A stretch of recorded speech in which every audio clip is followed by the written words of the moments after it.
Deus é o nosso refúgio e fortaleza, socorro bem presente na angústia, pelo que não temeremos, ainda que a terra se mude, e ainda que os montes se transportem para o meio dos mares. Esse é o salmista, lá no Salmo 46, 1 e 2, ele descreve um cenário turbulento, mas no mesmo Salmo, verso 10 e 11, ele diz assim: aquietai-vos e sabei que eu sou Deus, serei exaltado entre as nações, serei exaltado sobre a terra. O Senhor dos exércitos está conosco, o Deus de Jacó é o nosso refúgio. Você pode repetir essa última parte para mim? O Senhor dos exércitos está conosco, o Deus de Jacó é o nosso refúgio. Salmo 46 é um salmo que retrata um ambiente externo de guerra, de destruição, o que cria para nós um contraste com o sentimento interno de confiança, tranquilidade, proteção, fé e de paz, demonstrado pelo salmista. Esse salmo aqui foi composto quando Senaqueribe, rei da Síria, sitiou Judá, no período do reinado de Ezequias. As cidades, tanto de Samaria quanto de Judá, estavam em crise, então o reino do norte e o reino do sul, em situação de angústia, e a Síria representava uma ameaça, um terror para aquele povo.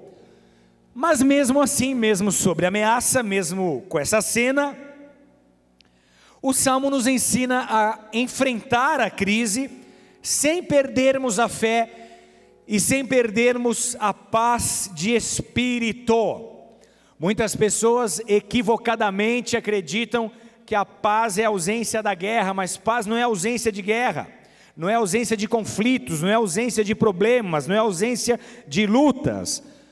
Paz é ter serenidade, tranquilidade, segurança em meio à guerra, em meio às tribulações, em meio às lutas dessa vida. É por isso que ela é chamada de paz que excede todo o entendimento, porque enquanto tudo está ruindo ao seu redor, as pessoas te olham e te veem em paz, e elas não conseguem entender como é que numa situação dessa, nessa pressão, nesse calor, você está tão sereno, tão tranquilo, com tanto equilíbrio, tão sossegado, com tanta paz de espírito. Certa vez Jesus declarou aos seus discípulos: deixo-vos a paz, a minha paz eu vos dou, e não vou a dou como o mundo a dá. Então nós precisamos entender que tem uma paz que o mundo pode te oferecer, mas tem uma paz que vem de Deus, e Ele diz: não se turbe o vosso coração, nem se atemorize. Você vai abrir a sua Bíblia agora comigo em Gênesis 26, Gênesis 26, capítulo 26, versos de 1 a 6 e depois de 12 a 13, primeiro livro da Bíblia. Com essa história de iPad, iPhone, tudo, você baixa a Biblinha aí e não traz mais Bíblia, né? Quem está nessa condição aí? Levanta a mão. E quem trouxe Bíblia? Levanta a mão. Olha os crentes verdadeiros aí. Muito bem. Estou brincando, você é crente verdadeira, não precisa protestar, só porque você viu de verde e amarelo já quer protestar, então com uma bandeira.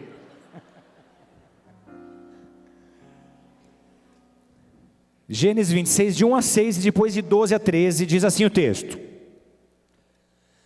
e havia fome na terra, além da primeira fome que foi nos dias de Abraão. Por isso foi Isaque a Abimeleque, rei dos filisteus, em Gerar. E apareceu-lhe o Senhor e disse: não desças ao Egito, habita na terra que eu te disser, peregrina nessa terra, e serei contigo e te abençoarei, porque a ti e à tua descendência darei todas essas terras, e confirmarei o juramento que tenho jurado a Abraão teu pai. Multiplicarei a tua descendência como as estrelas dos céus, e darei à tua descendência todas essas terras, e por meio delas serão benditas todas as nações da terra. Porquanto Abraão obedeceu a minha voz, e guardou o meu mandado, os meus preceitos, os meus estatutos e as minhas leis, assim habitou Isaque em Gerar. Verso 12: e semeou Isaque naquela mesma terra, e colheu naquele mesmo ano 100 medidas, porque o Senhor o abençoava. E engrandeceu-se o homem, e ia enriquecendo-se, até que se tornou muito poderoso. Até aí. Isaque, um dos patriarcas da fé, filho de Abraão, pai de Jacó, na verdade patriarcas da fé das 3 grandes religiões mundiais. Isaque também estava enfrentando uma crise. Não era uma crise pequena, não era uma crise qualquer, era uma fome que assolava a terra. E na verdade o seu país enfrentava um empobrecimento coletivo. A esperança do povo está morta, os seus sonhos destruídos, há uma inquietação no ar, há na verdade um rumor entre as famílias. O gado está morrendo, a terra parece estéril, infértil, as sementes semeadas nessa terra são um desperdício de sementes, porque ninguém se aventura a ter esperança, não há chuva, o sol está castigando quem ousa correr o risco, reina ali um desespero generalizado, porque as fontes estão secando, os ribeiros estão se transformando em leitos de morte, quando na verdade eles deveriam ser condutores de vida. O povo se desespera, porque ele vê as suas reservas se esgotando. Aquele estava sendo um tempo muito difícil, de fome, de escassez, de vacas magras, de recessão, desequilíbrio, desemprego, contenção drástica de despesas. O que me leva a te afirmar que crise sempre existiu, sempre existirá. Na verdade, crises são cíclicas. Nós estamos falando de uma história que ocorreu há pelo menos 3.700 anos. Isso é uma base para todo esse sermão, porque nós hoje enfrentamos uma crise, mas a boa notícia que eu tenho para te dar é que o Brasil não vai quebrar.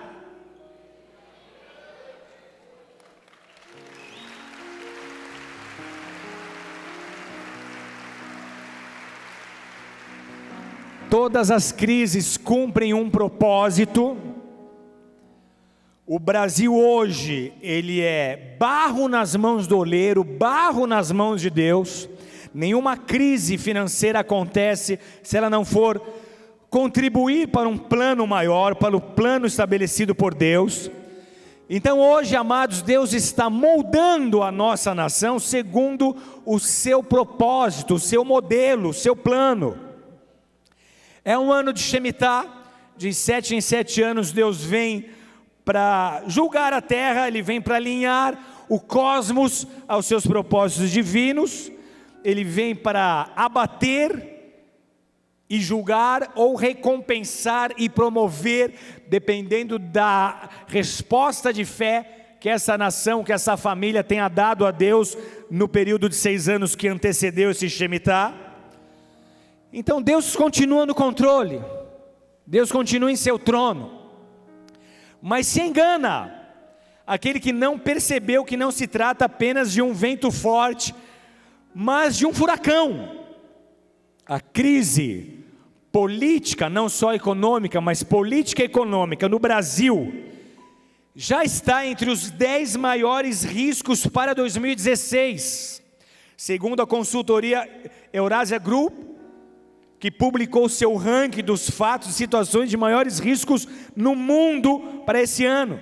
O presidente desse grupo, que é uma espécie de guru em ascensão, ele diz: o tombo na economia brasileira será grande.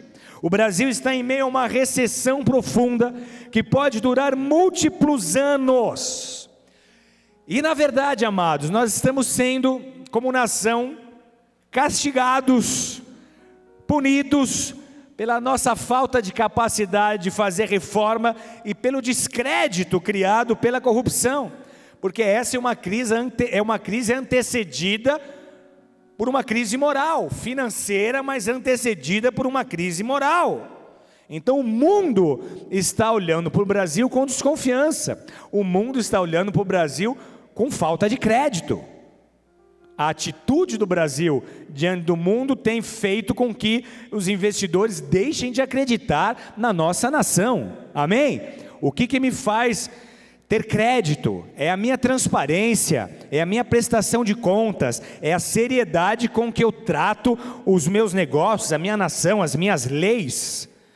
Por exemplo, nós levamos a gestão de recursos na igreja muito a sério. Há mais de 10 anos, nós criamos um departamento financeiro independente, ou seja, não é o líder, o pastor, o apóstolo que fala, quero fazer isso e sai fazendo. Há uma administração independente que passa por auditoria de uma das maiores empresas de auditoria do mundo, BDO Trevisan, já há tanto tempo, todos esses anos, e sempre fechando os nossos relatórios sem ressalvas. A única ressalva que tem é que não se comprova a entrada de recursos, porque a igreja não emite nota fiscal.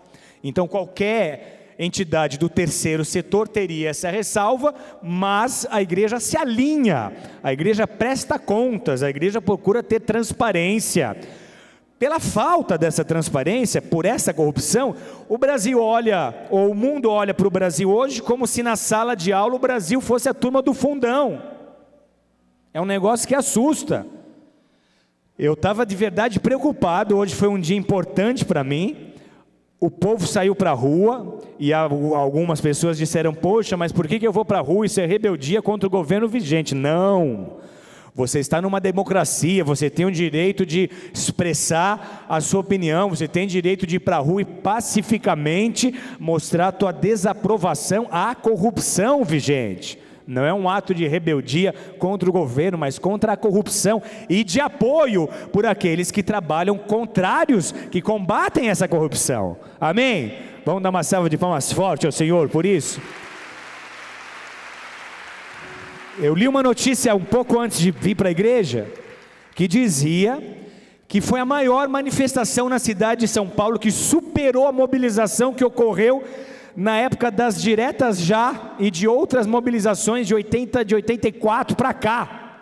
Ou seja, o Brasil acordou, o Brasil foi para a rua, isso é importante. Eu estava pessoalmente incomodado, porque no meio de uma crise dessa, o pessoal indo pular carnaval, indo cantar, indo festejar. A impressão que dava é que o Brasil era o Titanic, o Brasil afundando e o pessoal tocando violino, cantando, se alegrando. Gente desempregada, criminalidade, e o pessoal na rua todo dia postando, está tranquilo, está favorável.